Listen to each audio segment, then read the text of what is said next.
Mapagpalang umaga po sa bawat isa, mga kapatid ko kay Kristo. Ngayong umaga po ay Sabado. Tunghayan po natin ang devotion na pangungunahan po ni Brother Jeff na mababasa sa Book of Genesis chapter 6.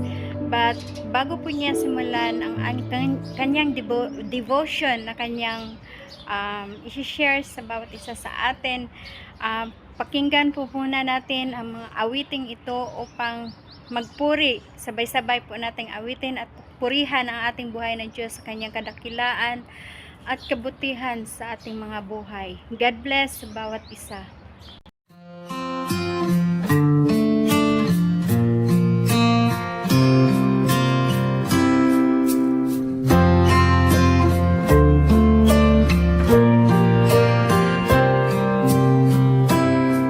The steadfast love of the Lord never ceases. His mercies never come to an end. They are new every morning, new every morning. Great is thy faithfulness, O Lord. Great is thy faithfulness.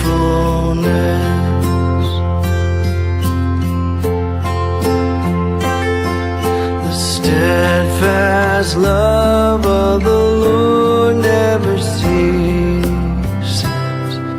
His mercies never come to an end. They are new every morning, new every morning. Great is thy faithfulness, O Lord. Great is thy faithfulness.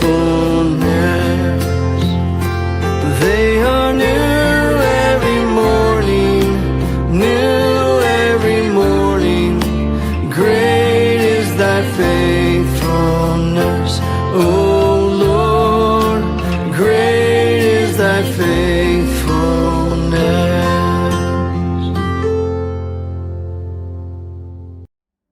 Mapagpalang araw po sa ating lahat. Samahan niyo po akong muli sa ating devotion sa araw na ito na magmumula sa Genesis 6:13 to 14. Ating pong basahin.